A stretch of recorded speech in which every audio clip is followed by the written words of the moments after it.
Welcome to the Wolf and Bull podcast. I'm your host, the Wolf. And across from me is my co-host, the Bull. And I think I have a new sound for him. It's like multiple sounds. I feel like it's Halloween. I hear cowbell. Well, it's still the same one. I just added like 3 or 4 different things. And of course, the wolf sound won't stop going off. Jeez, technology is great. And then in the distance, way over there, is the beautiful, the wonderful, the absolutely astonishing Beowulf. And she has an Irish jig song because we're Irish and we can do that. That's me. Yeah, it's real great. The perpetual third party in this room when Sheriff Lamb and Professor Jocelyn are unavailable. Yeah, we have to replace them with somebody. Yeah. I'm here. Oh my gosh. We have the best possible replacement. You're like the Tom Brady, dude.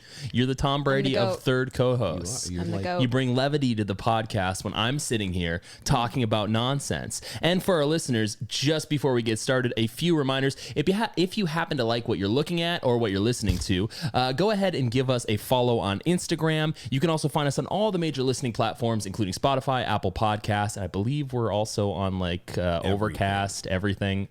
We're on everything. YouTube, Rumble. Yeah, for our YouTube viewers, if you could go ahead and pound that like button, not smash it, pound it, and give a nice subscription, that would be absolutely fantastic. But yeah, hope you enjoy the episode. How's everybody doing? There's some angst in this room.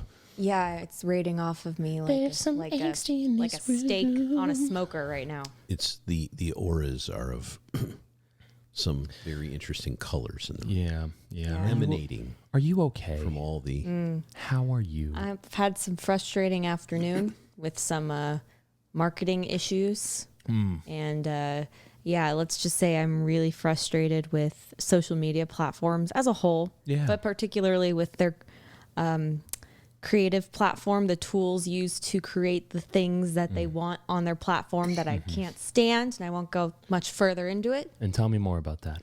No, there's not much. Technological obstacles. Yeah, technical difficulties, so to speak.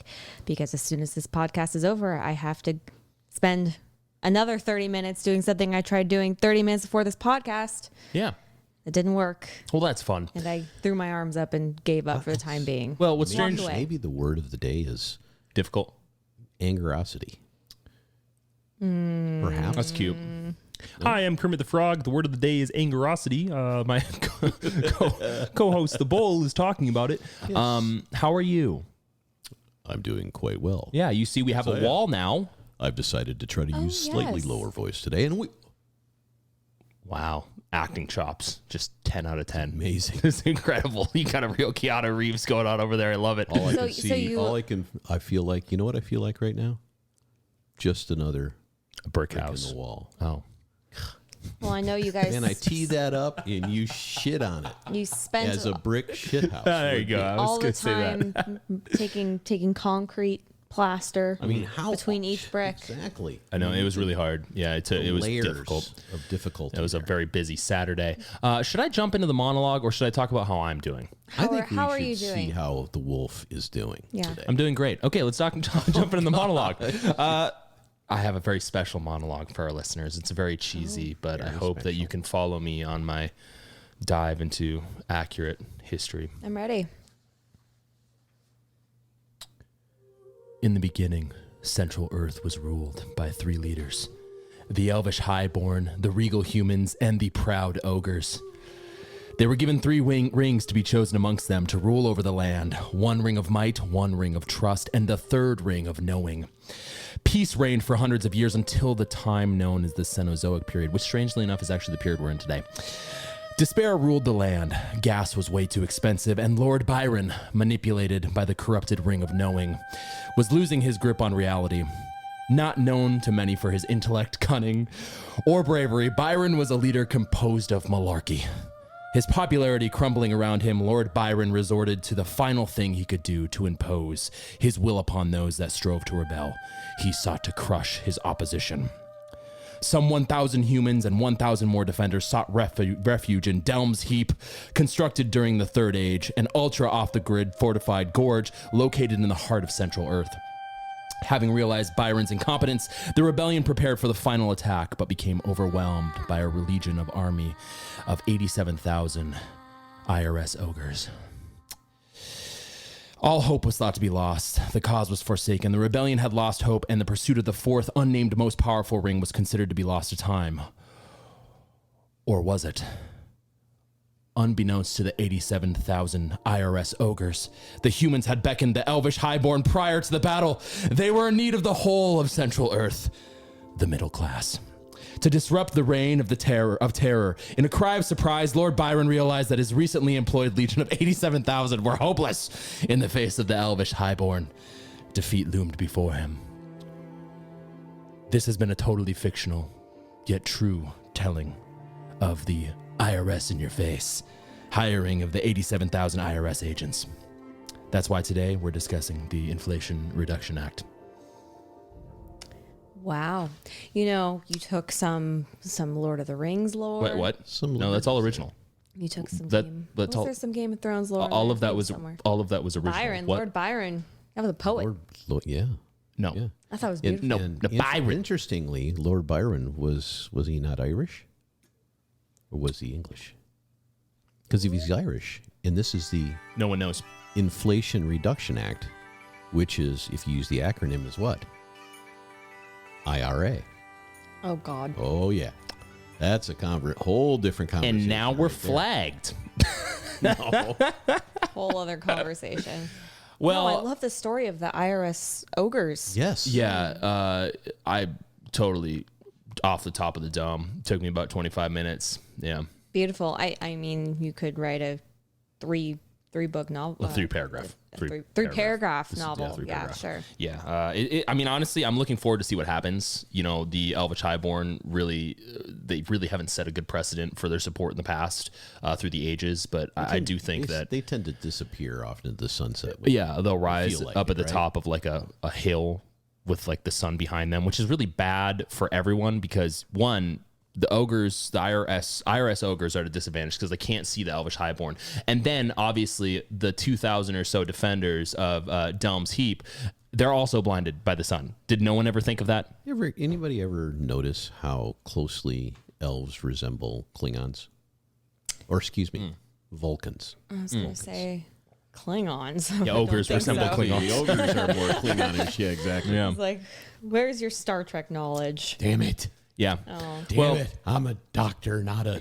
I'm a elvish. I'm a doctor, not a biologist. But yeah, I just thought it was fun to talk about that. But I do think it will be interesting to talk about the Inflation Reduction Act. But first, before we do that, we have to talk about the IRS, which I know is everyone's favorite topic. It's a conflation reduction act. Well, I'm maybe interested Incretion in Act. talking about it because it seems like everyone's got an opinion Well, these days. It's kind of like, what's the old saying? I shouldn't say it out loud. Yeah, I should. what is this boomer saying you're about to say? Well, I mean, it's everybody's got it's like assholes. Everybody's got one, right? That's fine. That one's much better than. Meh. That one's a good That one. transverses That one's fine. across Yeah, generations. Yeah, Don't worry. that's every generation. I don't have It's to. kind of like the only. Have you ever noticed, guys, that the only kind of short little saying that is used across generations, and maybe I'm wrong, maybe you guys will tell me I'm just an old boomer and don't know what I'm talking about, but the term cool. Cool. Yeah, still Cool use has cool. always kind of yeah. stayed Now the we same. say it's litty. Litty. Litty. We don't say that. Like G. We, Gordon? as G. Do in Gordon? not say that. not me, or Well, or you over there. It's just sort of. Well, you're bringing this up Generation because Z. this morning we went to breakfast, and on the way back, we saw this campaign slogan poster that was talking about an individual who will remain unnamed in our area, and her slogan was "I mean business," Oh, and I love her. and she thinks it's photo. funny for some I reason. laugh every time I see it. I don't know. I don't even I know think her that term's- politics at all. Well, I think that term's just kind of dumb. Like, But I see her photo, and she's an older woman. She's kind of got her arms crossed, and her slogan is "I mean business." And I don't know. For some reason, it just tickles my fancy every time I see it. I Well- say it out loud every time I see it. well, here's the thing. I mean business. I was talking with her, and I said, "Well, now, I mean, that's not that bad because in like the future, it's going to be like, yeah, dude, vote for Billy Bob. It's going to be Liddy." yeah. That's you why guys- we were thinking You of guys Liddy. saw the other sign of that one guy, Unnamed politician. another unnamed politician for sure, but he's got hilarious signs. There's been a series of different ones, but the very last one right before the primary was, "Don't worry, it's almost over." That was Oh yeah. I've seen his. Yeah, that's pretty funny. Self-aware political ads. Exactly. It doesn't make them any better. It makes them connect. It's not really. I don't. So speaking of things to connect, for our listeners, here's a brief rundown of the IRS. So bear with us. I'm going to make this really short. The IRS or the IRA? The IRS. We're not talking about the IRA today. The Internal Revenue Service, IRS, is the revenue service of the United States federal government, which is responsible for collecting taxes and administering the Internal Revenue Code, the main body of the federal statutory tax law. A lot of words there. No one understands what they mean. Collecting money from your pocket. Taking money. Let me break it down. Taking money you've earned. Now, the IRS is the part of the Department of Treasury and is led by the Commissioner of Internal Revenue, who is appointed to a 5-year term by the President of the United States. The IRS originates from the Commissioner of Internal Revenue, a federal office created in 1862 to assess the nation's first income tax to fund the American Civil War. The temporary measure provided over a fifth of the Union's war expenses before being allowed to expire a decade later. Hold Are it. you telling said me- temporary and expiration. Neither of those things happened. Well, fun. It did expire.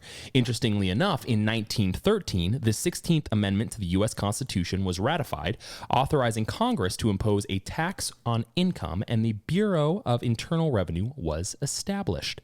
Thanks to President William Howard Taft. Yeah, we can thank him. Wasn't he like kind of big? Tubular? Yes. Tubular is a good way to put it. Tubular. Yes, he was. Wasn't he the Freaking guy Taft. wasn't he the guy in like the bathtub with the paintings? Was that For him? some reason, I have like this visceral memory of reading like a cartoon book about I read the same one. presidents, and William Howard Taft was always sitting in a bathtub. Was like a ducky. Yeah. What book did we both I read? do not know. I don't know. But I remember that yeah. too. Some Like indoctrination. it always showed him sitting in a bathtub, Yeah. which was weird. Okay. Strange. Well, there was There was don't like know he what you're- loved bathtubs and he was fat. That's basically that's all I remember from that book. well, he also is they made a responsible point for the of saying IRS. Oh, great. Yeah. So interesting on this note. He is the original proposer of a federal income tax on corporations, which he proposed in 1909, which led to the malarkey, as our Lord Byron likes to say, that we know and love today. In 1953, the agency was renamed the Internal Revenue Service, and in subsequent decades underwent numerous reforms and reorganizations, most significantly in the 1990s. The IRS has been responsible for collecting most of the revenue needed to fund federal government, albeit while facing periodic controversy and opposition over its methods, constitutionality, and the principle of taxation generally. Why does this matter, you ask? Because it's good to know the origin of all this, so we can discuss the clusterfuck that it's become today. Well, here's the thing. Didn't we riot back in the day over tea and tobacco taxes? Yeah, it's funny how things come full circle. isn't it? Yeah, we always You know what do. it is, though? It's always a development or an outgrowth of the struggle between keeping power central or dispersing power. And it wasn't the argument. It wasn't necessarily being taxed, just taxed. It was taxation without representation, right? Correct. And now we have taxation, but it's kind of Our representation's a little kind of- cloudy. exactly. That's a good way to put it. Cloudy. Is it there that are we Reputation with a cloudy chance of non-representation. It's cloudy with a chance of meatballs is what it is.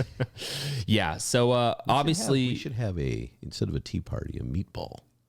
A throwing meatball party? Yeah, exactly. That is the most American idea I've ever We heard need of a in my entire meatball life. It's throwing more party. Italian than American. You know, our American meatballs are not similar, though. The Italian meatballs American are way meatballs. better. You know what American meatballs are called?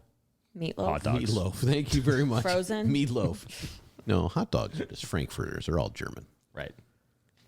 Well, that's an educational wrap up in food. Welcome to the Wolf and Bull podcast. You know what? The IRS is actually just an investigative bureaucracy, is what it is. My favorite word.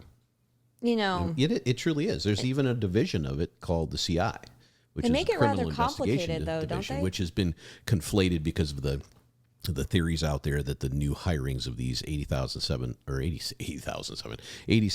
ogres, the ad that you've seen running around the internet, which has been Hilarious. Exactly. It was an ad specifically for the CI division of the IRS, which do carry guns, by the way. Yep. Well- and there's about 2,000 of them Well- compared to the almost 80,000. By the way, this 87,000 is going to more than double the number of people working for the IRS. Well, it depends on who you ask, right? Oh, so yeah, you and I did our there's research. 70,000. Well, we did our research, 81,000. You and I did our research, and with that, we did our round up research. to the nearest. I do, to make it worse. We did our research, and according to Time, which likes to Time doesn't be know interesting shit. on their statements. I'm trying to be objective here. They said that it's only going to be about 20 to 30,000, which doesn't add up in the math. And we'll go over that in a little bit. Yes, they New did. hires? Yeah. No way. I know. Well, here's No, the what thing: you only need about 25,000 to audit all households with over $1 million. That's the conundrum right there. And that's what we're going to dig into because, as usual, we're only being told part of the story because only part of the story gets something passed. Yep. And that's the confounding nature of all these things that come out of, especially over across the last 3 years. We have spent more money as a government in the last 2.5 years. 4, yeah, 3. Then, yeah, 3 and I'm just throwing this out. It's hyperbole because I like hyperbolic chambers. We've probably spent more money in the past 2.5 years than we spent in the last 100 years. Yeah, we've spent money that doesn't exist. Exactly. It's just coming right off printers. Well, and we can blame modern monetary theory on that. We should have an episode on that. That would be an interesting, very albeit complicated here it is. episode. I'll give you the entire episode. Just keep printing. Just keep printing. Guess we're not gonna have an episode on that. That's guys. all it is. I mean, that's all they do. Just open another credit card. Just keep opening them. Yeah. Well, but indefinitely. If you think about it, that Don't even pay the minimum, modern just- monetary theory basically just says spend until you don't have any more money, and once you don't, somebody will forgive your debt. Well, it's the same type of thinking Spend until you die. Well, it's the same type of thinking that doctors had when you caught a cold back in like the 16 or 1700s. They would just keep cutting you until you bled to death, and then you're no longer sick. You know what's funny is when they gave up the leeches and they gave up the cutting and stuff, and the original Chad got killed that way, by the way. And when they gave Low up key all, reference. yeah, exactly. when they give up all that stuff, they turned to just feed your kids a spoonful of this alcohol. They Or called mercury. They called it like cough syrup, but that's all it was. Cough syrup's like 80% freaking alcohol. I know, You it's should probably great. mention that when you say the original Chad died. That way you're referring Well, to he George said- Washington. I knew you would. Low key reference, high Because- key because if you recommendation. have Check to- out Hot Beeb. That's right. Check out Hoppy. That's good. That should be a good shirt. I'm just coming off with the shirts. We got Actually, the National sure, Park We episode. do need some merch in Wolf and Bull kind of merch, but also that Hot Bee merch. Low key reference, high key recommendation. Okay. It's a decent shirt. There you Oh, go. is there a mic to drop? No, there's your face they're will be attached to these will be arms. on the just like that will be on the shirt. But for our listeners and our viewers, let's go ahead and talk about the Inflation Reduction Act that was passed. Yes, last Wednesday was that what it was? It was signed Or Friday today. into law. Oh, signed Signed today. Great. Today Amongst the crowd of is the 16th. octogenarians Yeah. sitting at the White House. all clapping loudly for I think they Byron. were using they used an ostrich feather dipped in ink. Oh, to I thought sign this. I thought you were That gonna was because blood. that's their normal. I thought you were gonna go with the Crayola. If you ask the right people, they'll tell you it was dipped in Baby's blood. baby's blood. Yes. Well, that's normal now, isn't it? That like seals everything.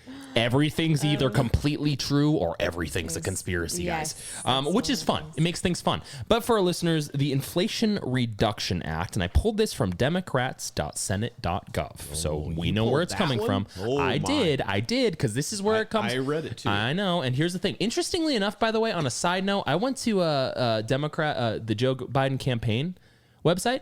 Guess what's not there anymore? The list of his promises. You go to Joe Biden's promises, it's no longer on his site. Now, granted, that could be a thing they do. I did not know it was, but I just thought it was weird when I was doing my research. This is a Shoulda cutout used piece Wayback of Machine. Build Back Better, is it not? Yes, This it's- is just trimmed down, cut out piece of that, which does not give free education to anybody and Yeah. all that kind well, of stuff. All the what is things that? What's free education? Were the most, promised. Yeah, the All the things that were on top of the cake. okay, you read this. So the summary. It is a summary. The Inflation Reduction Act of 2022 will make a historic down payment on deficit reduction to fight inflation, invest in domestic energy production and manufacturing, and reduce carbon emissions by roughly 40% by 2030. The bill will also finally allow Medicare to negotiate prescription drug prices and extend the expanded Affordable Care Act program for 3 years through 2025. Additionally, the agreement calls for comprehensive permitting reform legislation to be passed before the end of the fiscal year. Permitting reform is essential to unlocking domestic energy and transmission projects, which will lower costs for consumers and help us meet our long-term emission goals. And I'm Ron Burgundy. Hey, guys, that's what they said. They said it, so it must be true. They said it must be true. They said it. Must be true. You know, this harkens back to our last podcast when we had this conversation with Professor Jocelyn about high information, low information, you know, the educated elite versus the opposite of that, depending on which name moniker you want to give those people. And there is this, it's not even convincible. It's not convincincible. I don't know if that's it. I'm making up words today. You really Okay. are. I really am. You get across. Convincible. We know what you were trying to say. My point is that Convincing. there is a series of things that, and this comes with all of these bills and mandates and things that come out of Congress, one way or another. Doesn't matter which side of the ledger you fall on. They're all making shit up. They're all trying to make it sound like something is better than it is. But if it walks like a duck and quacks like a duck, guess what? It's a freaking duck. And this one's a dead duck. It's a decoy. And it's going to cost trillions of dollars again by the time it's over. What are the terms and conditions of this deal? The terms and conditions are sit down, shut up, and don't talk back. And That's be- the terms and conditions. Don't read any of this either. And be poor? Well, there's 24 pages of it, I think, right? Was it 24?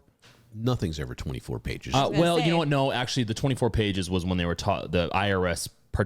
You know what? I screwed up. We're starting over. I'm just look, kidding. No. There's some top line There's a lot. estimates that the summary comes up with. Yes. You mentioned some of those things, but the added revenue, and there's a lot of asterisks by this when I looked it up for a lot of different reasons, because nothing's been fully scored properly. They're there's estimates. one, and then there's 15% corporate minimum tax, right? That should gain supposedly over $200 billion. Prescription drug price reform, which should increase revenue by $265 billion. That one actually had 3 asterisks, by the way. What does that mean? That- Times 3? Are they going That's to? the Senate se- estimate. Yeah, exactly. That's totally an estimate. It's waiting Oh, for gotcha, CBO gotcha, score. gotcha. The CBO scores have partially come in already, and we can talk about those later. But then the IRS tax enforcement plan comes up with $124 billion, which is that's what we're probably going to take a deep dive into. Because where do you come up with that if you're only focused on people that are making over $400,000 a year? Well, they need people to be able to sharpen pencils. Yeah, exactly. I mean, well, I wonder what so they're they gonna can pay push them. them. Yeah, pencil pushers, exactly. And there's a 1% stock buyback fee, which is supposedly $74 billion. That's in addition to the 15% corporate minimum tax, because the corporations are the only ones that do that buyback program anyway. Okay, and then the loss limitation extension, which is $52 billion. I don't know enough about that to talk about that, but all of these things in this top portion here, before we even get to the total investments beyond that, this additional revenue bringing in $737 billion does not. It puts a frame. It puts a nice little frame that you bought at frickin' Aaron Brothers around this thing and says nothing falls outside of that. That's never the truth. That's the real problem here, because each one of these things ends up being passed in some way, shape, or form down to all of us. Yep. Now, how in the world does that translate into inflation reduction?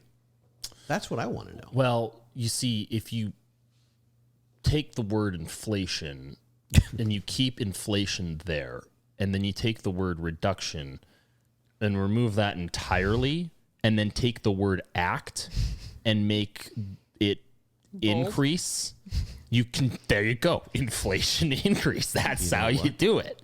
Hold it. I just figured it out. Life? What letter I is what number in the alphabet? Don't ask me to do that. You can say that one out loud. That my brain's not here today. IRA. Inflation Reduction Act. Why? Prime. Oh my prime. God. Oh my God. It's back Oh again. my God. We're going back to the It math. is back We're going back again. to the math. It all joke. comes down. You know what? Oh my God. That only means that we are totally. You know we're what? It meta. makes sense. It's episode 60. We might as well have legacy jokes now. I'm not even mad. Good job. What are you know what? talking about? No, It's not a you joke. know, it's no. We're going back. You know what? Just give No. me some cowbell. I'll be We're happy. legacy jokes. Thank you. Thank you very much. Thank you. Clap, clap, clap. I'll be here all night. Yeah. You better clap. It's a little golf clap. That's exactly what the IRS is going to do. Anyway, yeah, I don't really know. I mean, here's the thing is I agree with you. And I agree with you. The reason I agree with you, Bull, is because I normally agree with anything that kind of fits within classical liberalism, which classical liberalism by definition is leave me the F alone. Yeah. So their whole box is not a box.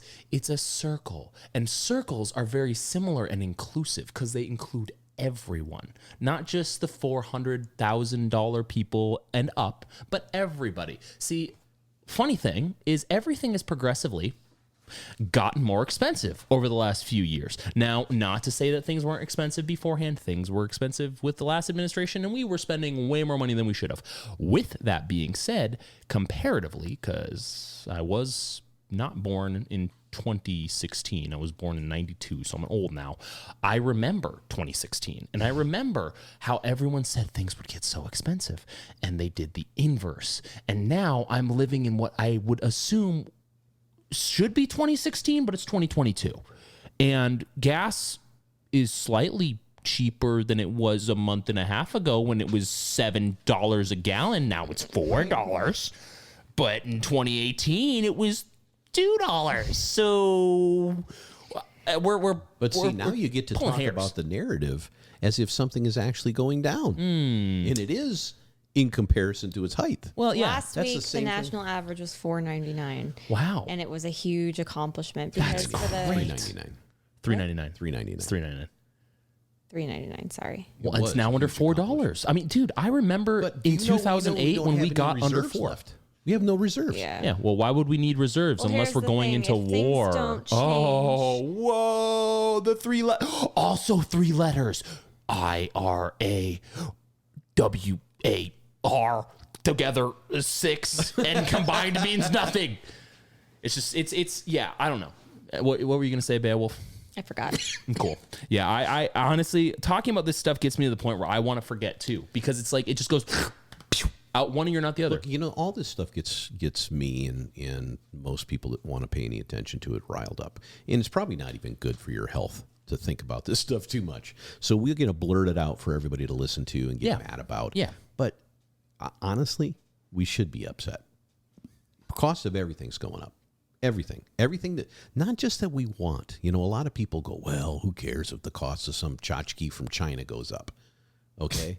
You know, I know that was a Jack Rogan reference. Another boomer reference coming in hot. Dude, I'm gonna get like Hey, you just wait. All when your you say references that are gonna go when you south. say that, I'm gonna have in post. It's gonna be boomer reference. Boomer reference. Well, here's the be great. thing. You're right. But the problem now is that we had this huge influx of the TVs, the clothes, all the things that aren't necessarily Consumer needed. goods. And they're now just sitting in warehouses that are to capacity all across the nation because that demand has gone down because people are like, well, I need to spend my money on groceries and gas.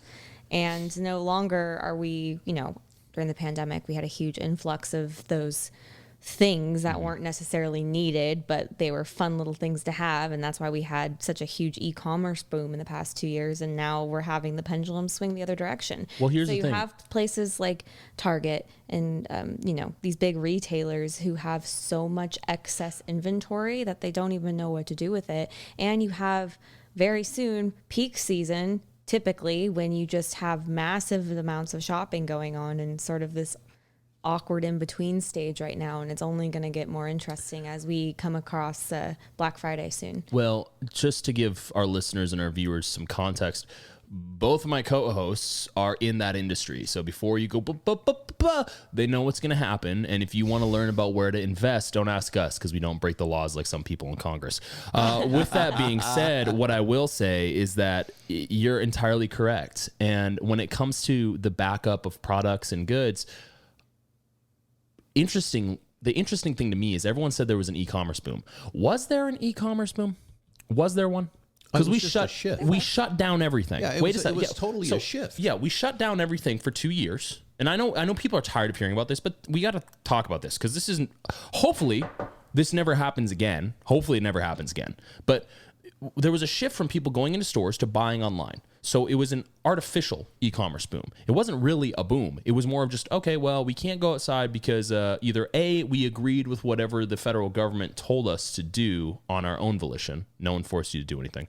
Or, or I don't even know what the other option is. There's no other option. So that artificial e-commerce boom, yes, created a backlog. Now, the problem is that, one, there's, as you guys know, there's a lacking logistics. There's lacking supplies, there's lacking suppliers, because 1/3 of companies roughly, and we'll probably actually get actual estimates in the next few years, went out of business. Okay, let me give you a visual on this to equate it to the human body. For instance, we all have a vascular system, and we got blood flowing everywhere all the time, whether it's capillaries, arteries, veins, etc. The heart pumps it out, brings it back, reoxygenation occurs in the lungs, all that kind of stuff. Everybody knows about that. You take vital signs to find out what your blood pressure is, what your pulse is, all those kind of things. Your watch will tell you that these days. The key to all that is constant movement. That's the key to all of it. That's the key to health in general, is constant movement. You can fit within things are moving too fast or a little too slow, and you can correct that chemically or physiologically, or you can go get in shape or what. All those kind of things apply. But what we had is economically, for the entire world, the entire body, we had a shutdown of some of those systems where, yeah, the heart was still pumping, but it was they say if you fall into a cold lake, all your extremities, the blood's left behind. It focuses on the key, organs. Mm-hmm. It's the same thing that occurred. I mean, I hate to go down that road, but if you stop your blood flow, something's going to suffer. Mm-hmm. And there's going to be ramifications of that. Now, the government of the United States and governments over the world tried to remedy that by pushing dollars out through the capillaries to all the extensions to keep everything flowing. Well, okay, it got us to continue to buy stuff online. Certainly not in restaurants. Certainly not flying places. All those because everything else was shut down. It got us to continue to do this kind of stuff, but there's a ramification for that. Somebody's got to pay. Right. So guess what happens a year later?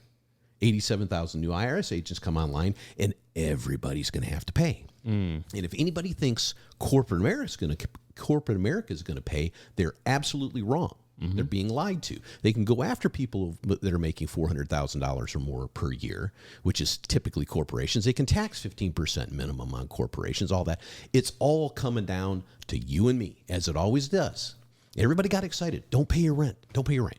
CDC says it's a health hazard to pay your rent. Don't pay your rent. Really? Don't pay your rent? Well, what kind of responsibility is that? Okay, we understand it's a pandemic, all that kind of stuff.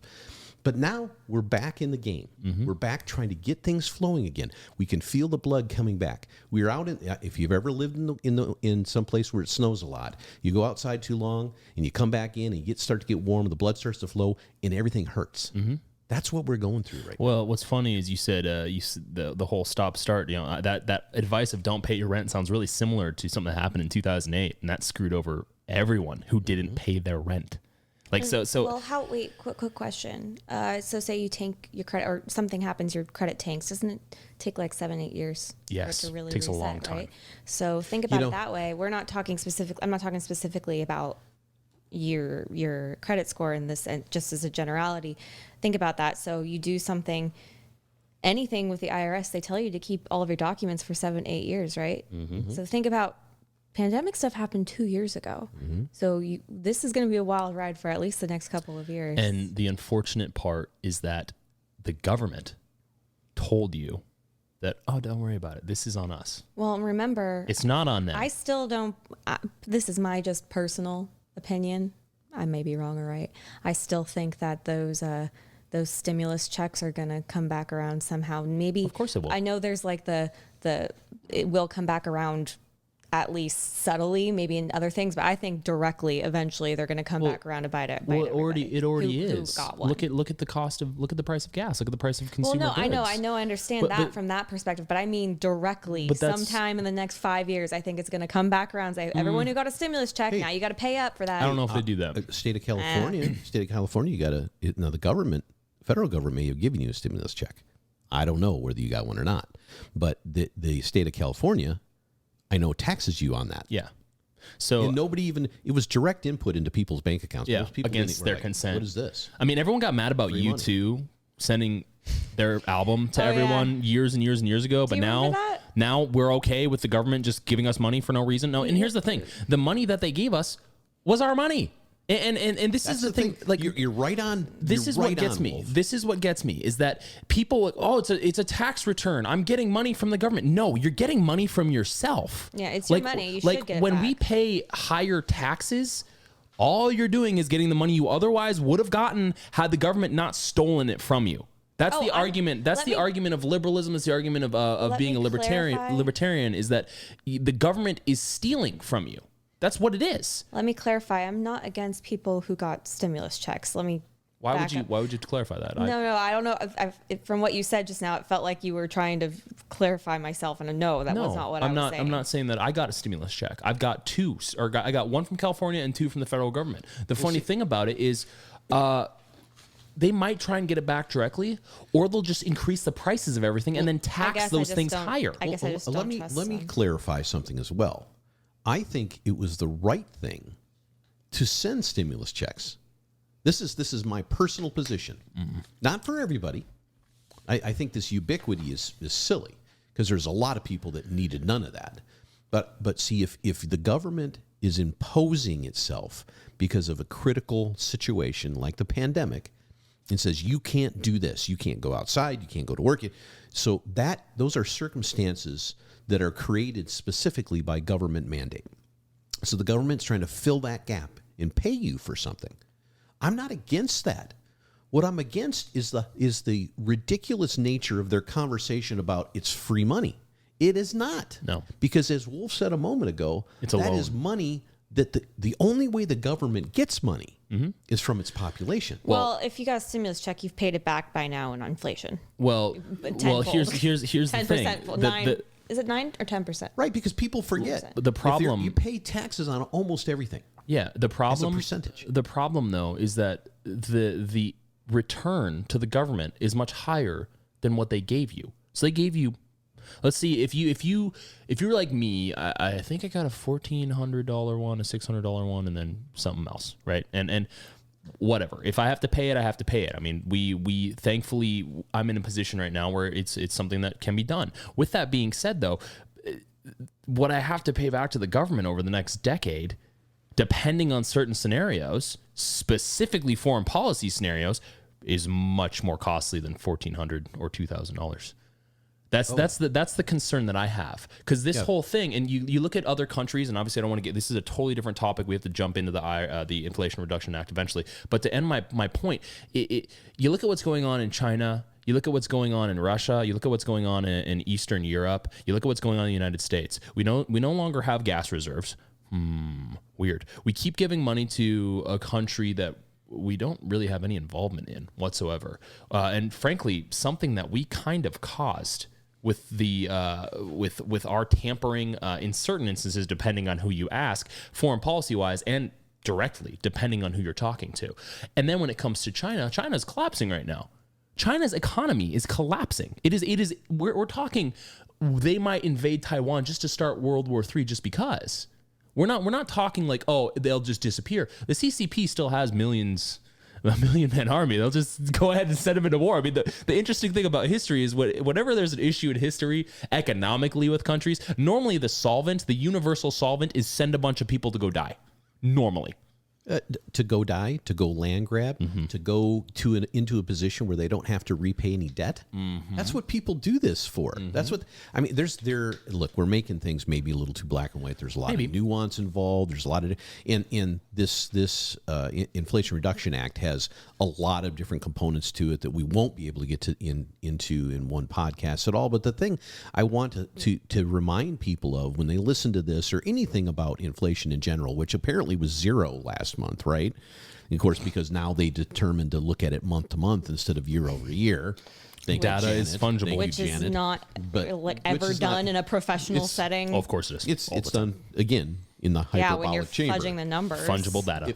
But what everybody forgets is this: when they determine inflation, this has changed decade over decade over decade because it's done to manipulate data in general. It's a basket of products. It's a basket of commodities that you put together to come up with an overall inflation number, like CPI versus a producer's inflation versus a consumer's inflation, things like that. They extract housing, they extract fuel costs, things like that. They do that to manipulate the overall numbers. But the thing that everybody forgets is they're talking about the raw cost to us as individuals for the product. They're not even talking about the tax. Yep. Yeah. So if something is raised 10%, if the inflation is 10% higher, and you're paying, and just for easy numbers, and you're paying 10% tax on all that between federal and state, then you're actually 11% inflation. You see what I'm saying? Yeah. It's a really slimy way of manipulating the numbers. Time to move to Oregon. It's not any better anywhere else. No sales tax? And this is the thing that I want to state is that it really isn't going to be better anywhere else. I'm not going to say, like, I want to try and not be hyperbolic. I know that I try to stay away from Nostradamusisms. I don't know what's going to happen in the future. There are a lot of things that seem likely. We here at the Wolf and Bull, we like to talk about these things with hyperbole because it's entertaining. We are not saying these things will occur. With that being said, we are 100% right 60% of the time. And with that being said, though, I will say that we still are in a relatively decent, sort of, kind of, still free country. That was as PC as I've ever heard. Sort of, kind of free PC country. Now, with the Inflation Reduction Act, there's a few things that they claim it does in detail, and I want to go over these things. They talk about, and I believe I mentioned this briefly, they expand Medicare benefits. Everyone gets free vaccines in 2020 up till 2023. $35 a month insulin through 2023, and caps out the pocket drug cost to an estimated $4,000 or less in 2024 and settling at $2,000 in 2025, supposedly. Is that per year? Yes, supposedly. So still an awful lot. Still a lot. So one little aside on that. I know you're going to get into it. I know we can go off in a million different tangents, but I want people to understand how these things play out. I've got a prescription I get every month. Well, actually, every 90 days, supposedly. No,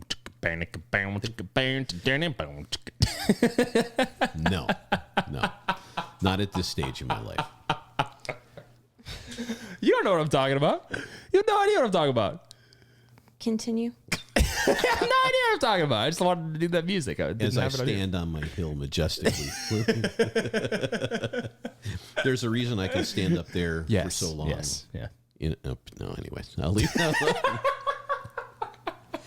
Anyway, the point I was going to make is that it used to be that you had to call in to re-up your prescriptions. Go into the doctor, call in, blah, blah, blah, blah, blah. No, that doesn't happen anymore. You get called, you get emailed, you get text. Come get your next 90 pills, your 60 pills, 30 pills, whatever it is. Or your insurance company won't pay for 90 at a time, only pay for 30 at a time. What my point of this is if you're called just a few days early for your prescription, every single time for the whole year, you end up getting, if it's monthly prescription, you end up getting 13 prescriptions a year instead of 12.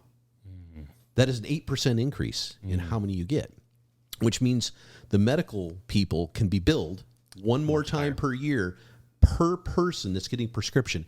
And the fact of the matter is every single time you have a need for a new blood test, which if your cholesterol is up a little high, and Yeah, it's I only just- high compared to what it was 10 years ago versus what the number supposedly is today. It's all manipulated in such a way to get you to pay more often. Because if you're not going to pay as much, then you better just simply pay more often, a little bit less, because you end up paying more. That's the reality of it. The dirty game of the medical industry. That's why they're giving No, it's out. every industry. This is Well, my point. an example. You were in relation to the dirty game of the medical Yes. industry, but every industry does that. But yeah, so I mean, look, on paper, all of this sounds really nice, right? Like if you don't use your frontal cortex. Apparently, this is also going to lower energy bills, cut energy bills by $500 to $1,000 per year. Wow. Well, when we phrased lived awkwardly, but yeah. When we lived in San Diego, our energy bill was almost $500 a month. Oh, that's great. If you kept the AC on. Yeah. Well, why would you need the AC, peasant? You got to remember. Now we don't live in San Diego anymore, so and we see, do this need is the this AC. is to my point earlier. Energy cost. I've gone through the roof. If the Congress just said none of this bullshit, none of this, let's focus for this entire session of Congress on nothing but energy policy, fixing it. Look, who doesn't like cleaner air? Is there anybody that's going to debate that whether they want cleaner air? Well, it's The question is do you want it forced, the conversion forced in such a way that it's going to cost you thousands and thousands of dollars per person per year to force this to happen? Well, and the answer to that by a lot of people would be yes, because they wouldn't think about it. They wouldn't think about it. Here's a perfect example. I've had solar on every house I've had for the last 15 years. He's a better person than you, okay? No. Well, one of them I put solar on myself. The others it was good there. little liberal with your solar panels. Oh, well, okay, I'm more pragmatic than that. I actually looked at the ROI. Why? Why I did don't you have to know. go there? I don't know. I'm just jealous. I want solar panels. Little psychological Jeez. transference going on. Goodness I gracious. want solar panels. Okay, yeah, you want them. Here's what actually happens though. I did the ROI when I put panels on that house back in San Diego. 56 panels. I don't remember the exact cost. I got a rebate. Yes, all that kind of stuff. I did the ROI on it. 7 years at that current electrical cost that I was getting prior to that to pay it off because I was told my electric would go to zero. You know how long it went to zero? 1 year. 1 year. I didn't use any more energy. I didn't. Matter of fact, I had less kids in the house by the time we moved out of there. What ended up happening is electric is paid on a tiered basis. So of course electric is going to go up. And everybody that's wanting to go out and run out there and buy the next electric Ford F-150 or whatever the hell they're going to buy and plug it into their house, they better believe that they're not going to be on the lower tiers anymore. They're going to be on the higher tiers to charge that up. In the higher tiers, there ain't a solar panel out there that's going to pay for that shit. And the funny thing is this is kind of like what the state of California did with the Tesla incentive. Oh, we'll give you a $7,000 rebate for a $65,000 car. You're getting a $7,000 rebate. You're still paying a $53,000 for a $53,000 car. By the way, this has all kinds of green initiative stuff and dollars in it. But one of them, as far as electric vehicles, you have to source most of the raw materials for the batteries in the cars in this country. Oh, well, that doesn't happen. Well, the reason they don't do that, it doesn't happen, is because right now we I'm do getting it a little animated. Right now, I gotta calm down. Right now, we do it in a country that's not. It's what is it? Western China that's referred to as now by all of our government officials. It used to be Taiwan. I almost forgot the name. Yeah. So interestingly enough, this also makes a historic climate investment. This being the Inflation Reduction Act. Basically by reducing carbon emissions by roughly 40% by 2030 by investing $369 billion taxpayer dollars in climate and energy related funding. I don't know. Right out of someone's butt. Yeah. And the funny thing about all that is they're expecting that people are going to, with the higher taxes, be able to buy a more expensive vehicle that is less effective than a vehicle that utilizes now with, clean fracking and stuff like that. Or, by the way, everyone seems to have forgotten nuclear energy. I know that Stranger Things makes nuclear energy look really scary, but it's a TV show. So we've forgotten the things that are actually effective. Like nuclear, it's 100% renewable and it's 100% effective almost all the time. You can look at the data. You have to 100% effective almost all the time, just like us. So you can't build one in this country. Of course you can. You can. Yeah, because they shut it down. So the interesting I just just find it interesting because it's a game that's being played to manipulate everyone sitting here and our viewers and our listeners into pretending as if what they're doing is going to make any difference. Let me give you a net-wise. little stat. Nuclear Regulatory Commission, NRC, okay? It's a government body in charge of regulating commercial nuclear energy in this country, right? And it's all it is burdensome red tape. That's all it is. They have standards to ensure safety and all that kind of thing. But according to a report last year by the Nuclear Innovation Alliance, the NRC application process takes years and often costs tens of millions of dollars, just the application process. Before approving 2 new reactors in 2012, the commission hadn't approved any licenses for over 30 years. 30 years. Because of what happened 30 years prior. Exactly, 3 Mile. Yeah. While the NRC did greenlight the first ever commercial small modular reactor design last week, this is a week ago, it took a whopping 12,000-page application and 6 years for the application to be processed.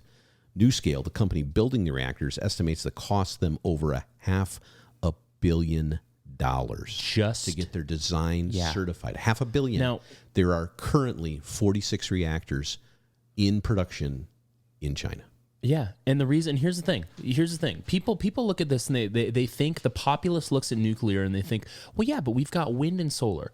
Okay, wind, totally useless. Giant fans, not effective. They're too expensive. The energy output is not effective enough, and they also happen to kill, I don't know, avian species. If you're so happy about the environment, maybe we shouldn't be killing birds. They're effective and they are needed. Thirdly, when it comes to nuclear, the only things I can possibly think of, obviously there's this thing that happened in Japan in 2011 with the tsunami. No one died. When it came to the nuclear aspect. Like the nuclear, huge bad accidents. Yeah, the nuclear thing didn't result in any deaths in that instance. It was shut down. Obviously, there was problems, and there was probably some level of waste. With that being said, 3 Mile Island, I don't think anyone died in that instance. And then when it came to the big baddie that was made into an HBO show, which only furthers the fear factor of whatever it's called in Russia. Chernobyl. It was in Ukraine. Don't say Russia. Sorry, Ukraine. My bad. They're all the same, aren't they? Pat. Aren't they all the same?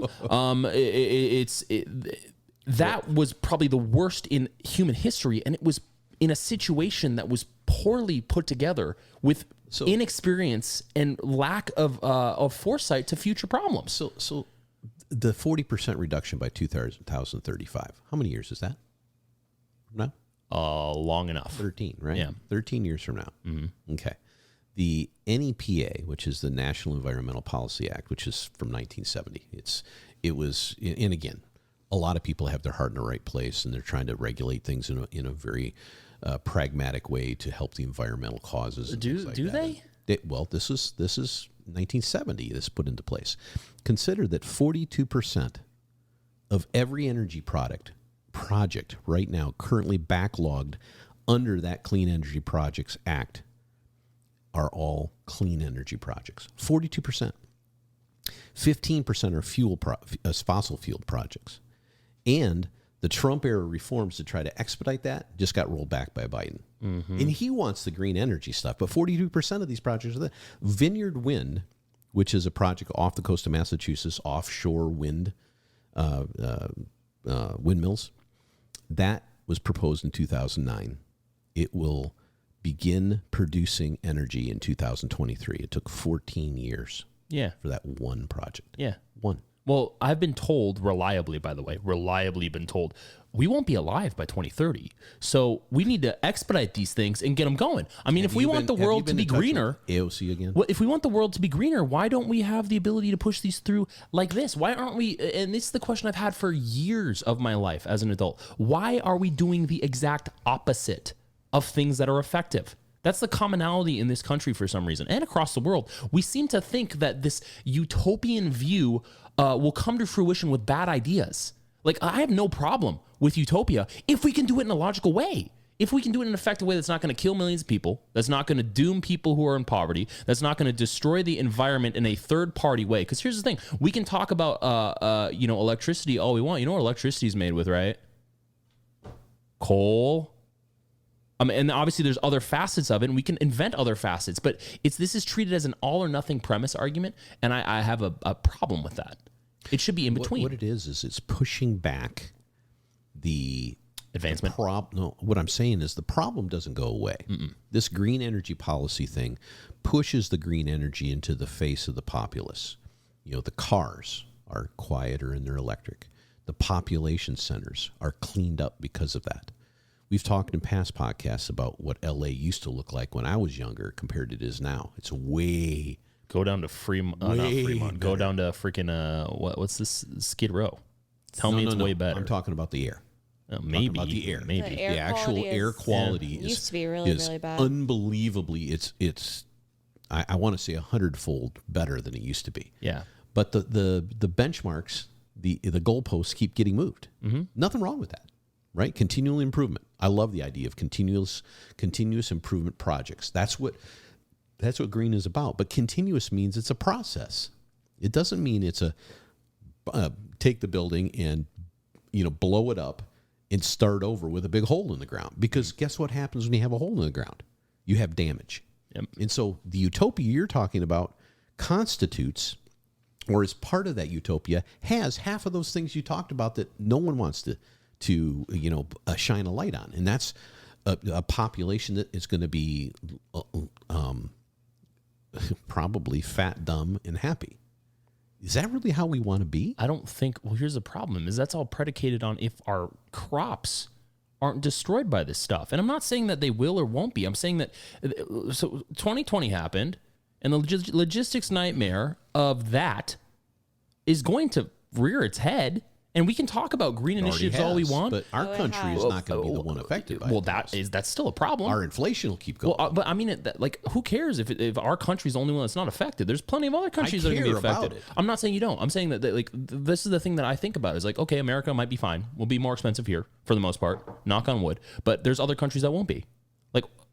This out of sight, out of mind thing. While people keep saying, well, yeah, if we all collectively kumbaya together and pass 1 million different initiatives that are going to cost the American populace more money, then we'll be fine. Never mind all the people in the third world countries. Let's not think about them. Let's not think about the people that are crossing the border that are doomed to poverty. Let's not think about not being able to track them. Let's not think about the human trafficking. This is the problem that I have with all this. Is it's all tied together. And granted, I'm not saying that it's being planned. I'm not saying that this is something that people put in place, even though there are plenty of arguments that people make that make it seem that way. Okay, and there are plenty of arguments that make it seem that it's not that way. My point being is guys, I understand that America is really, really well off, but if America becomes less well off, you know what happens to everyone else? They become less well off. Everyone is dependent upon a lot of things within this country. I'm not saying that we're entirely dependent upon us. I frankly don't think that they should be, frankly. I think there's a lot of things that we can bring back here. With that being said, what happens if there's a massive famine across the world? What happens to other countries? What happens if China totally fails economically? What happens if we get into a foreign policy scuffle with two of the largest superpowers in the country or in the world? What happens? And these are things that this obviously has nothing to do with. We're on a tangent, but I still think it's all connected. It's all connected. And there's an old saying, high tide raises all boats. Right? That's an old saying. You've heard it before, and I don't know. It certainly comes from the shipping industry and what actually happens on the sea as a real thing, but it's illustrative of production. It's illustrative of our civilization over the past, a couple hundred years. But the opposite of that, low tide lowers all boats, and it seems like that is what is trying to be made to happen. It's like, we need to take this position as the United States to lower our expectations, to force the world into a different point of view for this green economy. And that might be the case. My counter question to that, if that is the case, and this is speculation here, we're not saying this is the case. If it is the case, for those who are proponents of that, is what if you're wrong? What if everything that you do meant to make the world better because of population control and stuff like that? What if it spirals out of control? I mean, this doesn't affect the people making the decisions. If we can talk about that being the case maybe early on, but if everything falls apart, it affects everyone. If we play this game of well, we're overpopulated, so let's go ahead. I'm not even talking about that. Well, but I'm not saying you are. I'm saying this is the argument that people tend to go towards when we talk about climate and stuff like that. We're just polluting so much because there's so many people. Tends to always go in that direction. So if that's the case, and we tend to, shut down the reproduction rate when it comes to people getting wealthier, because normally there's a correlation between if you make more money, you have less kids. Normally it is seen. If we tend to do that based off of these arguments, and then it turns out that, oh, well, we were wrong, then we die off. So, yeah. But anyway, back to another topic that we're talking about. The Inflation Reduction Act also talks about lowering healthcare costs. Funny. Saves the average enrollee $800 a year in the ACA marketplace, allows Medicare to negotiate 100 drugs over the next decade, and requires drug companies to rebate back price increases higher than inflation. They also say that it creates more than $60 billion will be invested in creating millions of new domestic clean manufacturing jobs. It invests in disadvantaged communities, cleaning up pollution, and taking steps to reduce environmental injustice. With $60 billion for environmental justice. I'm not sure what the difference between those are. I should probably ask Batman and Joker. And then it also closes tax loopholes used by the wealthy, a 15% corporate minimum tax, a 1% fee on stock buybacks, and enhanced IRS enforcement. And it also protects families and small businesses making $400,000 or less. What does protects families mean? They will never tell you that. They'll never They send elaborate. you a plaque or a shield to use when the IRS show up with their ammo. They'll send you like one of those little Like a those Captain America? No, those bubbles, like the boy in the plastic bubble. They'll send you like a bubble to. You're be in. poor. Here's your shield.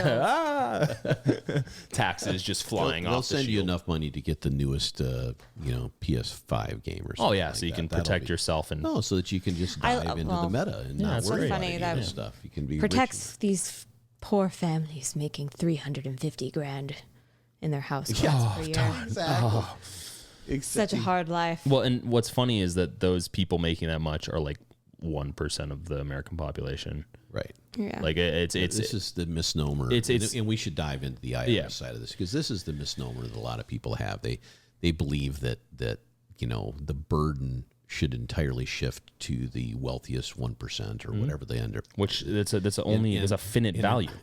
Well, it's not just a finite value; it's already there.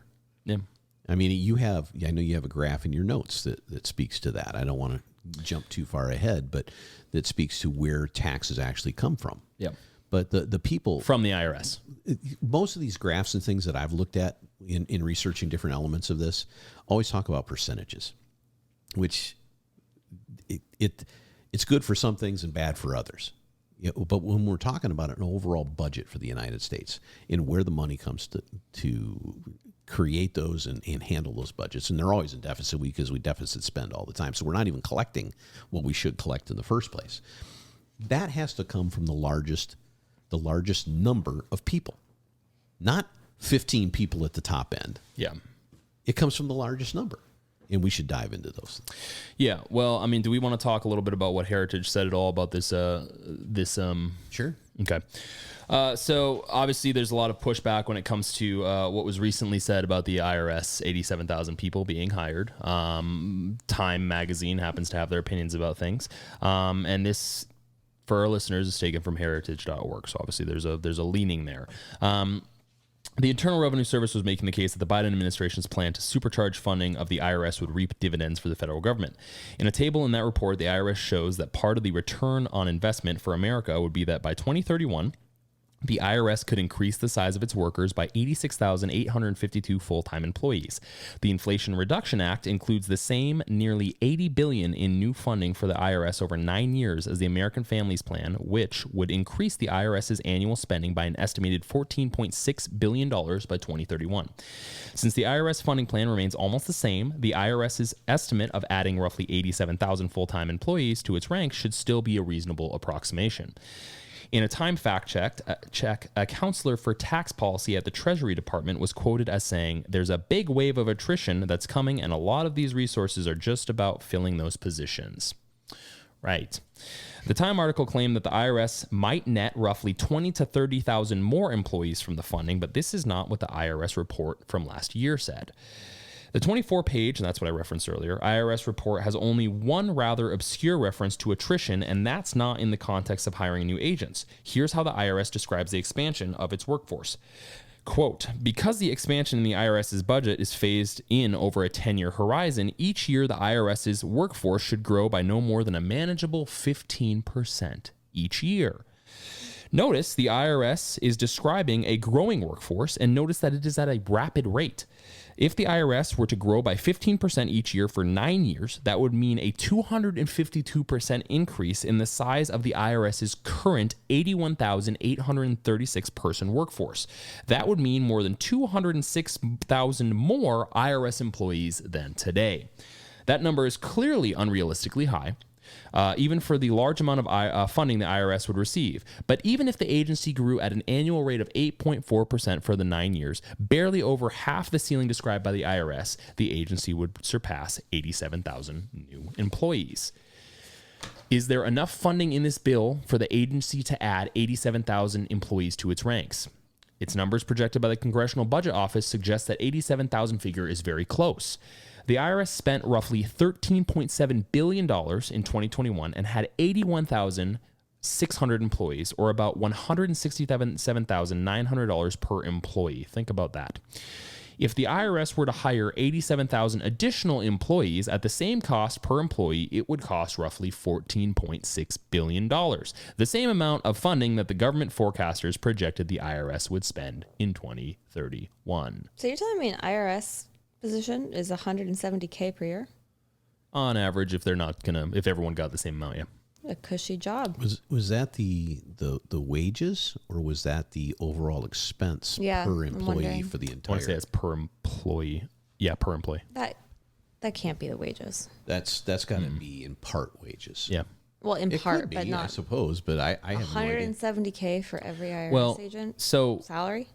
Maybe. I don't. If you're hiring my phone number, no, I'm just Yeah, right.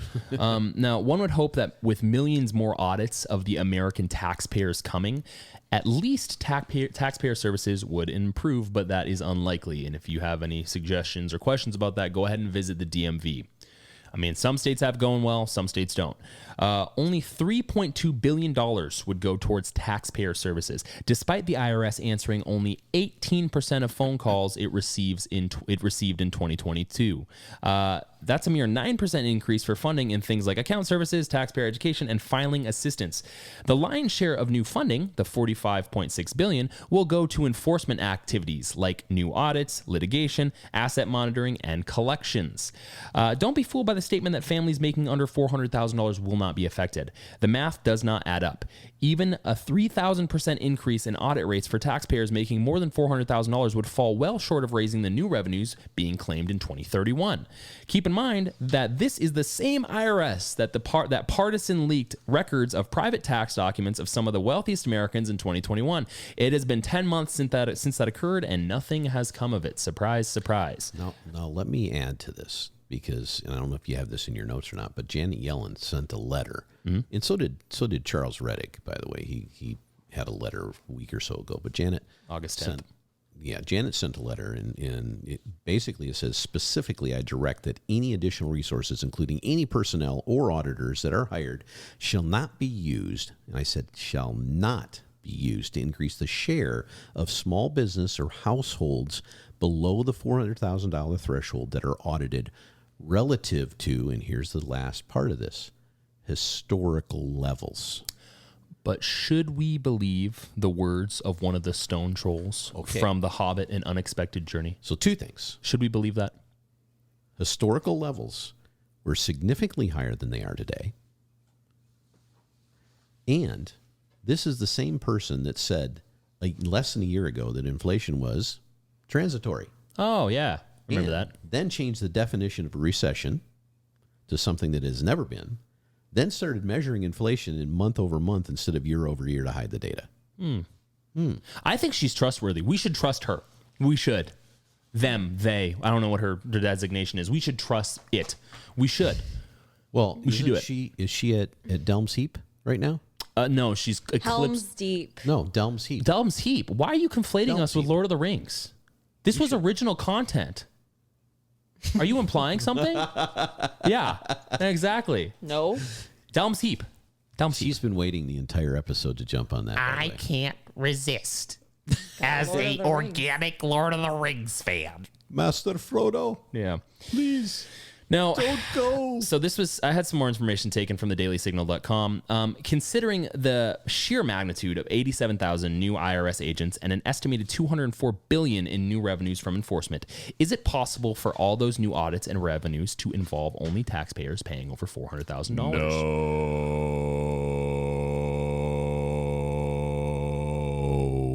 Did you just have an aneurysm? No. I was that wasn't Delm's Heap, that was Mount Doom. Yeah, you I'm just sorry. now, yeah. I and that- conflated two different Down Moom. episodes. It's Down Moom. Moon. Returning to 2010 audit rates for all individuals making over 400,000 would generate only 28% or 9.9 billion out of the estimated 35.3 billion in new IRS enforcement revenues in 2031. Basic math.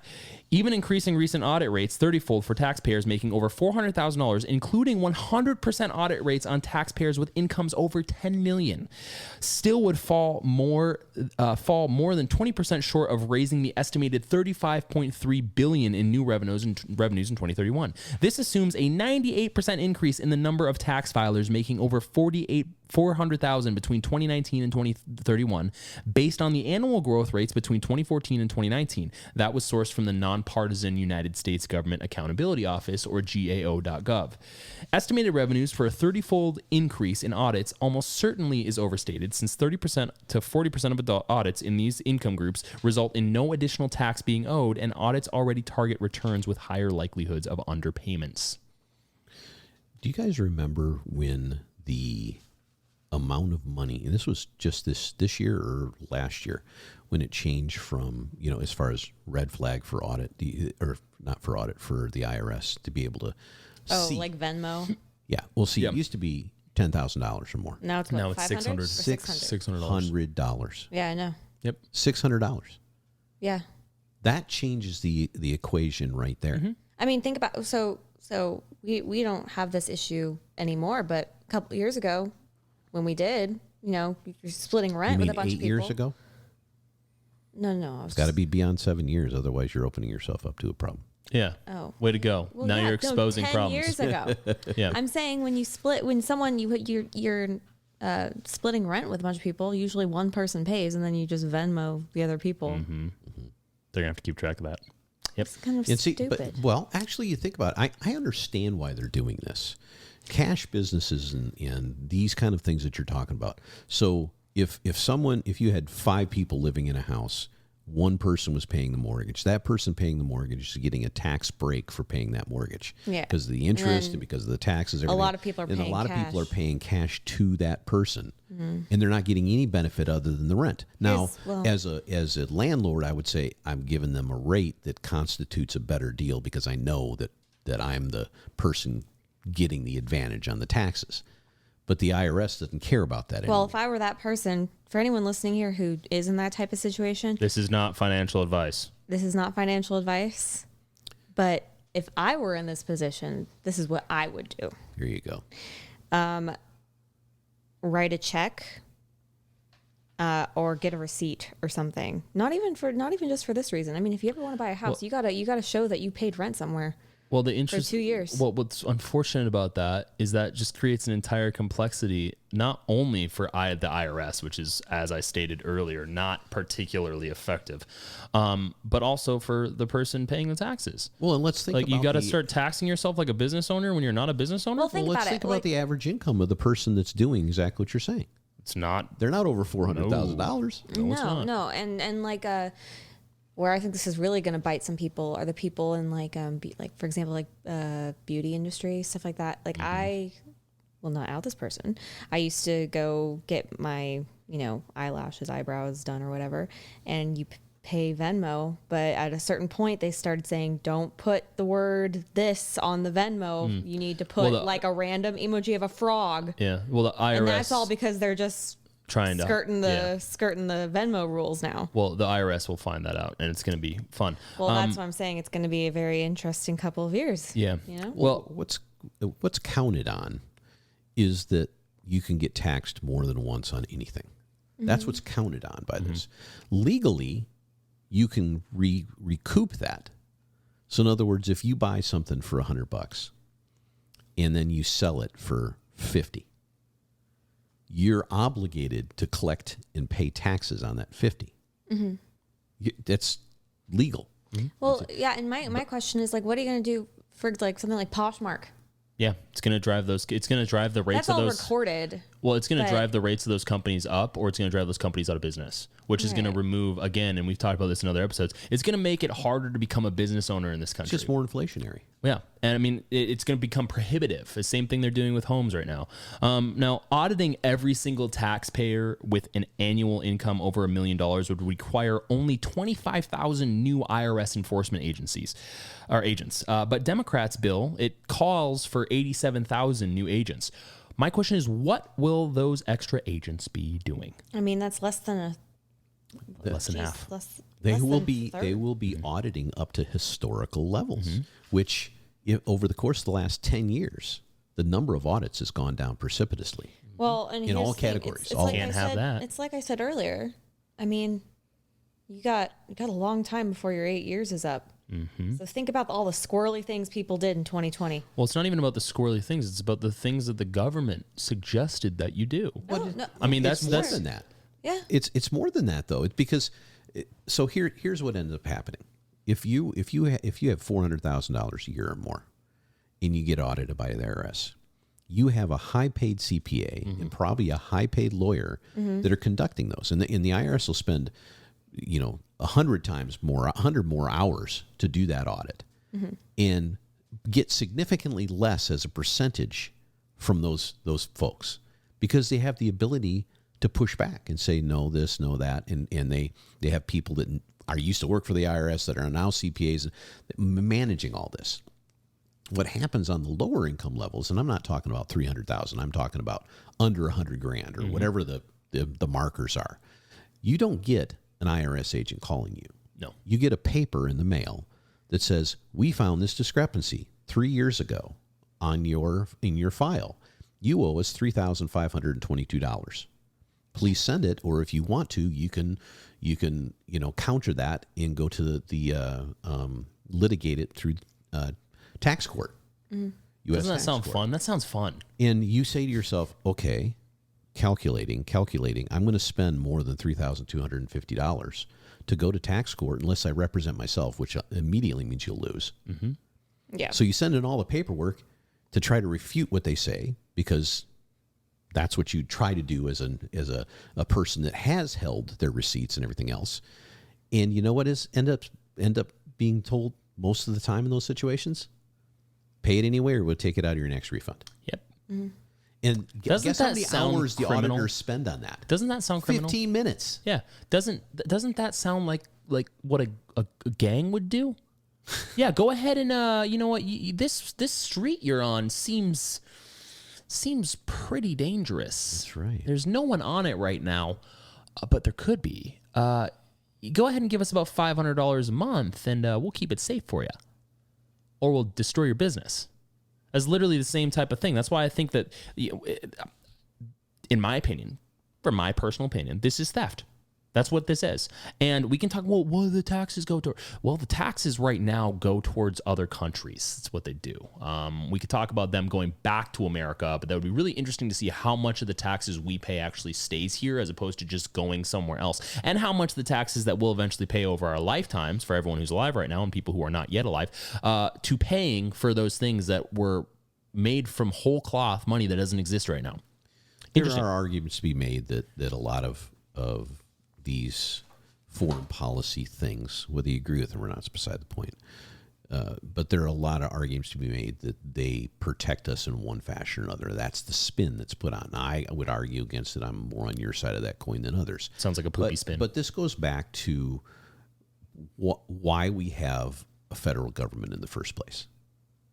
To protect us. I mean, that's ultimately the real half of the boondoggle stuff they come up with. And a lot of this that we're talking about today, you guys can name it whatever you want, but it's boondoggle. Billions and billions of dollars going out to things that are unknown and have no qualification on what impact they will have on anything. Yeah. Just a bunch of people running simulations trying to decide whether there's existential crisis at any moment that we better throw money at. I don't think they're running simulations. I think at this point, these people aren't even keeping track. They're just doing whatever they can do to remain within the positions that they're in. That's my take. Interesting on the Biden administration's claims, it's almost certain that households making less than $400,000 a year would face increased audits under the Democrats' bill.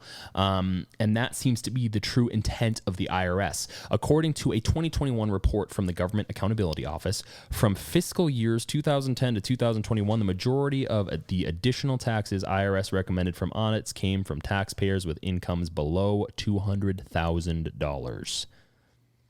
Just let that sink in. So obviously the question that I have for everyone is, do high taxes work? Obviously, we here at the Wolf and Bull and at Dare More Media, we encourage you to explore this for yourself. We are not giving you tax advice. We are not recommending that you inherit our viewpoints. This is purely opinion as stated by the wonderful, sultry Beowulf's voice in the intro of the podcast. That is nice. What I will also encourage our listeners to do, though, is to investigate some tax arguments that might not be entirely accurate, that are perpetuated throughout our society. There's a lot of them. And they're on both ends. One that I would suggest is the myth that the rich don't pay their fair share. That's been something that I've heard over and over again, for the last few years, and more rigorously as time goes on. Like they're passing bills, and the rich don't pay their fair share. The rich don't pay their fair share. We swear they don't pay their fair share. Like that seems to be what's going on. And the U.S. tax system actually is very progressive. Now, obviously, it has its problems, but we are incredibly innovative in a lot of ways. And higher taxes historically tend to give people reason to work less and to avoid more taxes. People work less or they report less income. The government collects less revenue in return, and the economy as a whole is smaller than it would have been without tax hikes.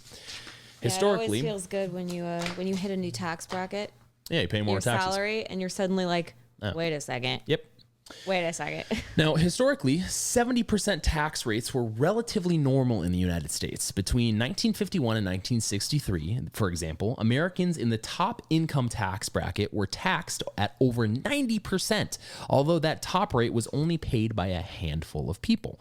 Tax cuts occurred in the late 20th century, which boosted the economy because people had more to spend and invest. And in the 1920s, tax rates were cut from 71% to 24%, resulting in a massive 59% growth before the Great Depression. And then, during the 30s, top tax rates were raised back to 63%, arguably elongating the Depression by how many years? President John F. Kennedy lowered the top rate in the 1960s, and President Ronald Reagan lowered it again in the 1980s. Don't worry, guys. They're both on opposite parties. You can criticize both of them. Both of these tax cuts were followed by two of the longest economic expansions in our history. Although tax policy is not always the cause, nor the solution to all economic cycles, the strong correlation between high taxes and poor economic performance is compelling evidence that high taxes are simply just not good policy. They're just not. And we have a whole chart here, which I'll probably put in post. The latest government data show that in 2018, the top 1% of earners, those who earned more than $540,000 a year, earned 21% of all U.S. income while paying 40% of all federal income taxes. The top 10% earned 48% of the income and paid 71% of income taxes. I'll also put this graph from the IRS in post. But yeah, it shows significantly more. From the top 5% all the way down to 1%. And if we're ever going to talk about the top 10% all the way down, all the way up to 1%, I mean, it's what, 70%, 71% there of taxes paid? If you're talking about anything below 218, yeah, anything below 150,000, 152,000. 63%, right? 63% earned in those four brackets up to 218,000. Mm-hmm. And from 152 to 218. 37%, 40% of the taxes. Mm-hmm. 40% of the tax. So yes, top 2 to 5 to 1%, all they do pay more. And then if you include of the share of everything combined. yeah, and if you include 152 to 218, which is still very high. I mean, if you're making 87,000 and above, I mean, the average median income in the United States is $40,000. It is. So if you're making 50 something, or actually, yeah, you're right, it went up. It's 50 something. But if you're making 87, you're already up. You're in the top 25%. That's average household or average individual? Household. So this is they're not gonna be taxing people who don't make money. That doesn't make any sense. There's less of a net there. Why would you tax the poorest among us? At the same time, they're not only just gonna be taxing the richest either. It's gonna be the middle class. And this is the funny thing about all this is has just been a game to get rid of the middle class. And what you're talking about here is we're just talking about income tax here at the IRS. Yep. And going back to my point from earlier, taxes on almost anything. We talk about energy. Now, most gasoline has got a flat tax, per gallon tax. So, I mean, the bigger the car, the more tax you pay, but it's not a percentage. Almost everything else is a percentage, and also in tiers, depending on what we're talking about, electric, gas, natural gas, things like that.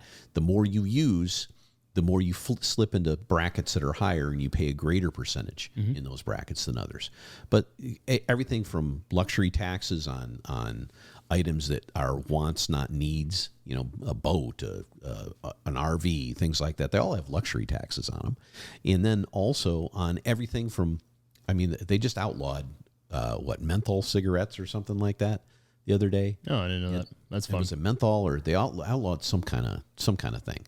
But the taxes on stuff that people get every day, low income people get every day, foodstuffs, alcohol, all that kind of stuff. It's just going up. Yeah. I mean, if inflation goes up, it goes up. Well, and you think about it from this point, people don't consider that. It's because it just doesn't come with a shiny red tax sticker on it. It's called something else. Yeah, it's just called something else. It's ignored. It's a soft tax. But when it comes to the hard taxes, the higher the taxes that exist for people who are employers specifically, the harder it is for them to pay their employees. Offer services, invest in their communities directly, give raises, time off, offer affordable product and service prices, etc., etc. This stuff all trickles down to people who would be considered the hardworking American at the end of the day. And they don't disappear. They don't just go to the people who get to live in their parents' luxury condos in LA or New York City and who make millions of dollars a year just by TikToking. Okay, it doesn't go to those people.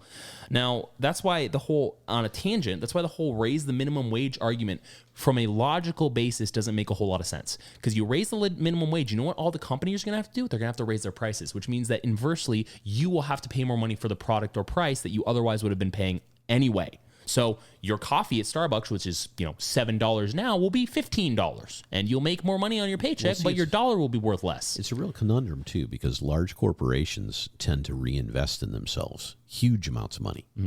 And technology is one of the places to do that. And one of the reasons they're investing so much in certain types of technology, warehousing is a good example, is because personnel costs are so high. And personnel costs are getting higher because of minimum wage and all the insurance, aspects of that. Insurance, unions, all kinds of things that we could talk about in terms of why innovate. But now you throw a 15% minimum corporate tax on top of that, guess what gets hurt? One or the other, or both. Either you can't hire as many people, or you can't invest as much, or both. Yep. So all you're doing is driving up the cost of whatever is being manufactured, whatever is being distributed, or the quality down. Now, if they drive the quality down, guess what has to happen? They offshore things. What's the big thing going on right now? Everybody wants to reshore. So how can you reshore into an environment that is going up in cost greater than it's going up in cost to go back to frickin' China or Vietnam or anywhere else? You can't. And that's the cluster that is the situation going on in this country. Is we have not only a bunch of nincompoops in office making silly decisions, but we also have a populace that is just not invested. We're apathetic. And that is what causes this problem. Because if you don't know what people are voting for and what they're doing with the money that you pay them, who's to suggest they're doing their job? I mean, what other company or what other business can you think of that does successful things and innovative things? What other business can you possibly think of that doesn't keep metrics or accountability for their people? I can't think of one within government. There's no accountability. If there was accountability, we wouldn't be spending money that doesn't exist. Governmental accountability office. Oh, they'll just tell you that, numbers, right? and no one reads the numbers. Oh, they may read the numbers, but it's after they've decided to sign something blind, right? Yeah. Supreme Court. So it's just the thing that gets me is that these things are not static.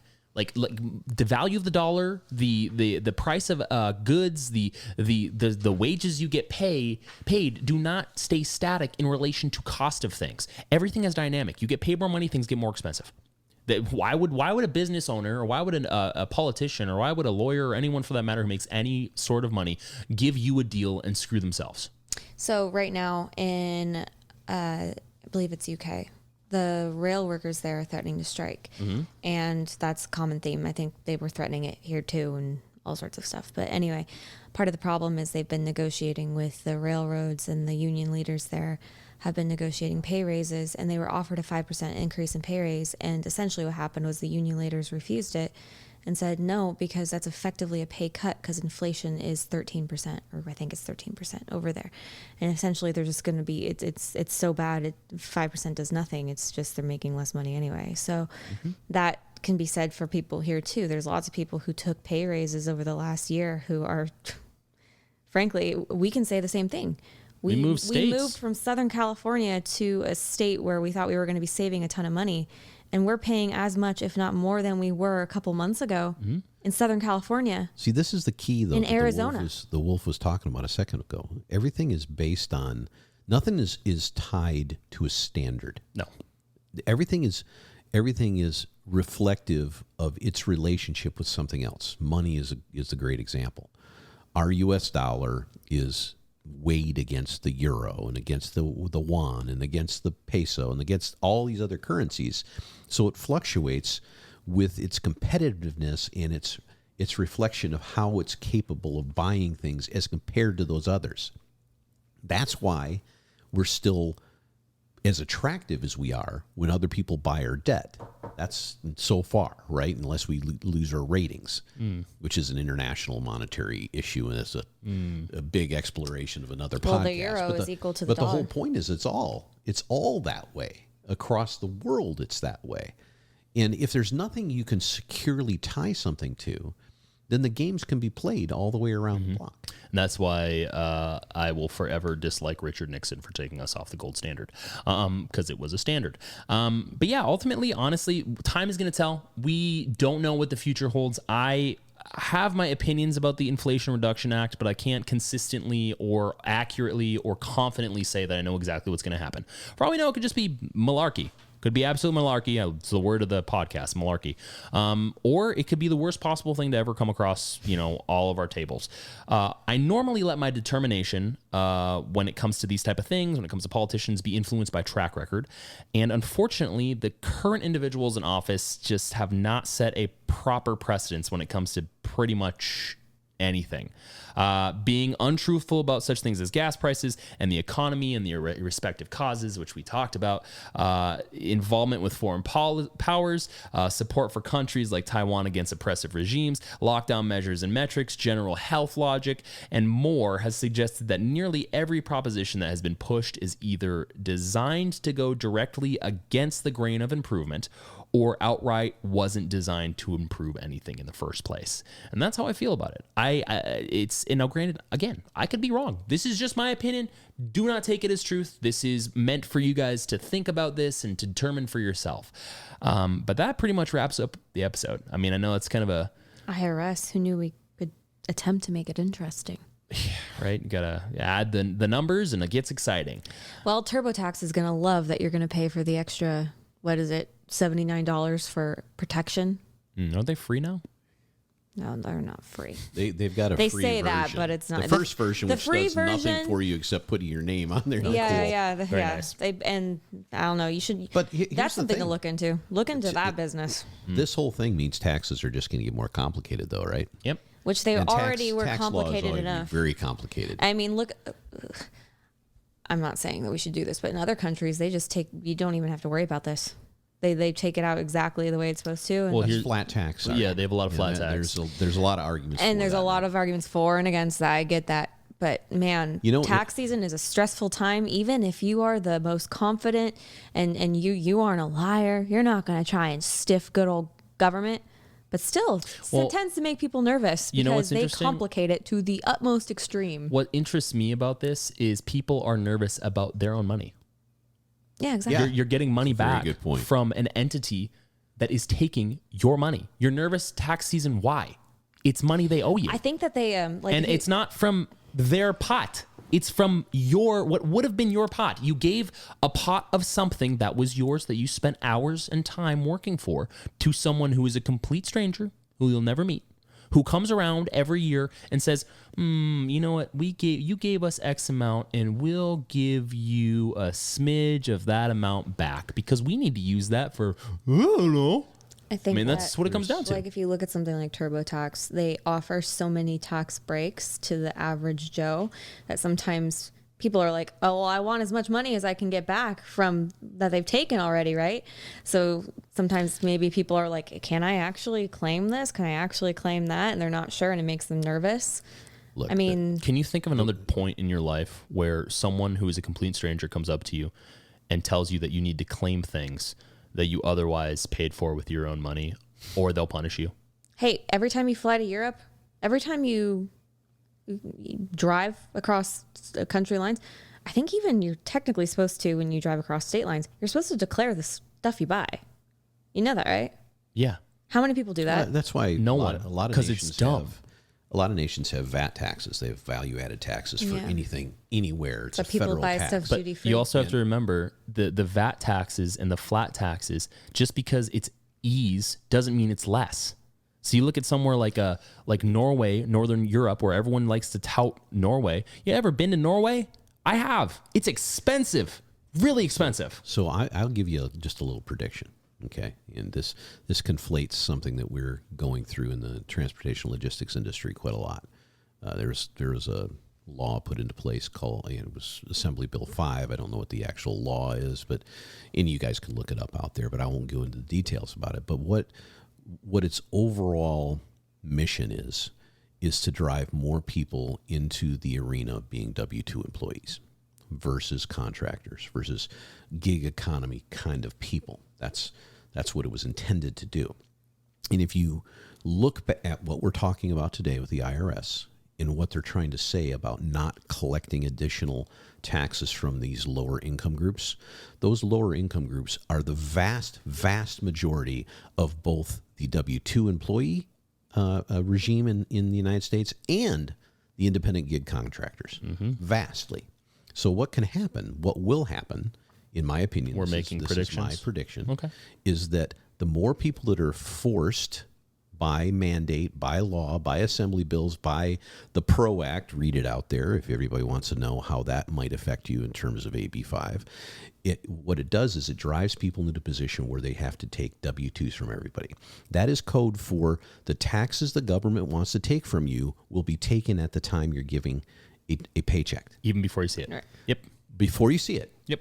So this thing that Yellen and everybody else are talking about not going after under certain incomes for additional audits won't have to be a lie because they'll have already taken your money from you. Yeah. So it's a By sort of, forcing you into a position. it's a partial lie.